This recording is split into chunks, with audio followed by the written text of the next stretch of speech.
NEET JEE advance का 2016 का जब अपन क्वेश्चन करेंगे, जो कि बेसिकली कठिन तो नहीं है, इजी ही है।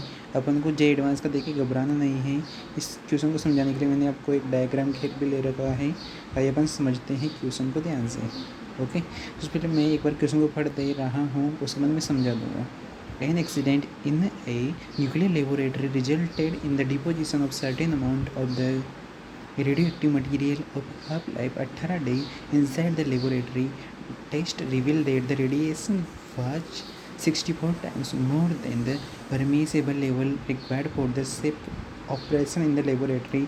What is the minimum number of days after which the laboratory can be considered safe for use? अच्छा, तो एक बार अपन क्वेश्चन को समझते हैं ध्यान से। तो मैं डायग्राम जो मैंने बताया था उसकी हेल्प लेते हैं। तो जैसा कि आप देख पा रहे होंगे, यहाँ पर एक लेबोरेटरी है। तो लेबोरेटरी में क्या हुआ, मान लीजिए मैंने रेंडमली कोई सी भी एक बोतल सेलेक्ट कर लेते हैं। जैसे मैंने ये वाले सेलेक्ट कर लिए हैं। तो ये कैसी थी, ये थी रेडियो एक्टिव थी। तो रेडियो एक्टिव थी तो उससे क्या निकलेगा, रेडिएशन निकलेगा। तो रेडिएशन बताइए अपने लिए अपने को नुकसान पहुँचाएगा कि फ़ायदेमंद रहेगा। रेडिएशन नुकसान ही पहुँचाता है, तो नुकसान पहुँचाता है। तो क्वेश्चन को एक बार रिलेट करवाना जा रहा हूँ आपसे। नुकसान पहुँचा रहा है और कोई व्यक्ति ही मान लीजिए जितनी सहन कर सकता है उससे 64 टाइम्स ज़्यादा रेडिएशन बाहर निकल रही है उससे, है ना। अब ये सब बातें हो रही हैं तो कोई व्यक्ति लेबोरेटरी में जा नहीं सकता। अब क्या होगा, अब क्वेश्चन पूछा है कि कितने दिनों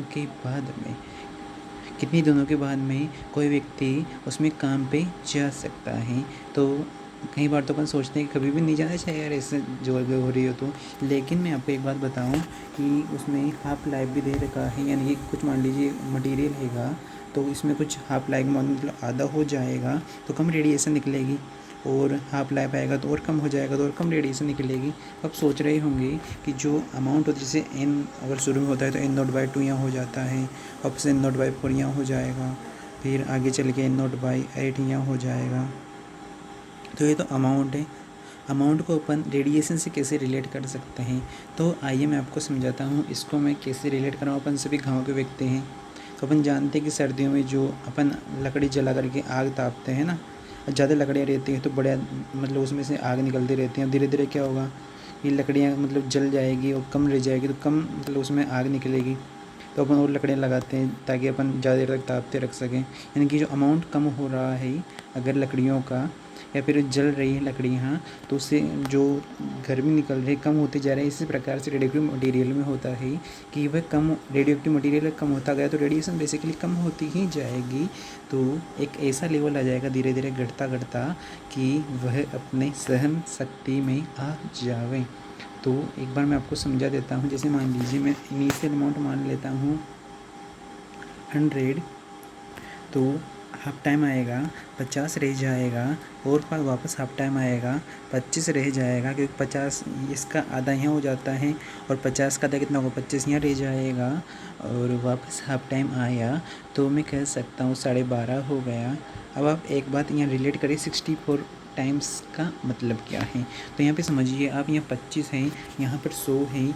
तो आप देख पा रहे होंगे धीरे धीरे अमाउंट कम हो रहा है, यानी कि अभी ये जो 100 है ये 4 गुना है ये तो, और मेरे को कितना चाहिए, 64 टाइम्स चाहिए कम करना है। अभी तो 4 गुना कम हुआ है, यानी कि 100 था 25 पे आ गया है, तो मेरे को 4 गुना ही कम हुआ है। मेरे को कितना चाहिए, 60 टाइम्स कम करना है ताकि मैं लेबोरेटरी में जा सकूं। अच्छा, तो मैंने यहाँ पर एक सारणी बना रखी है।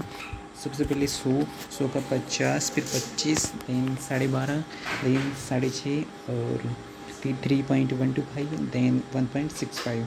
तो यहाँ पर जो 1.65 जो अमाउंट होगा, तब वह इनिशियल में 100 माना तो इसका 64 टाइम्स कम हो गया। यानी कि अगर आप डिवाइड करके देख लीजिएगा, जैसे 25 को ये 100 में 4 गुना कम था, 12.5 में और कम होगा, तो 1.65 में 64 गुना कम हो जाएगा। तो जब रेडिएशन अमाउंट कम हो गया तो रेडिएशन भी 64 टाइम्स कम हो जाएगी।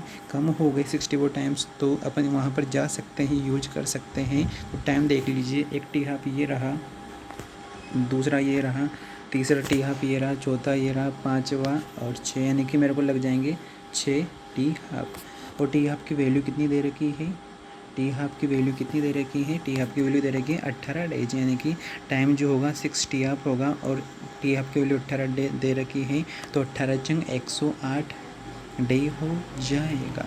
तो अपना आंसर क्या होगा, ऑप्शन नंबर सी हो जाएगा। बिकॉज 64 मतलब 108 दिन बाद क्या होगा कि जो अमाउंट होगा वह कितना हो जाएगा, 64 टाइम्स कम हो जाएगा, तो रेडिएशन भी कम हो जाएगी। और रेडिएशन कम हो गई तो अपन जा सकते हैं वहाँ पर यूज कर सकते हैं।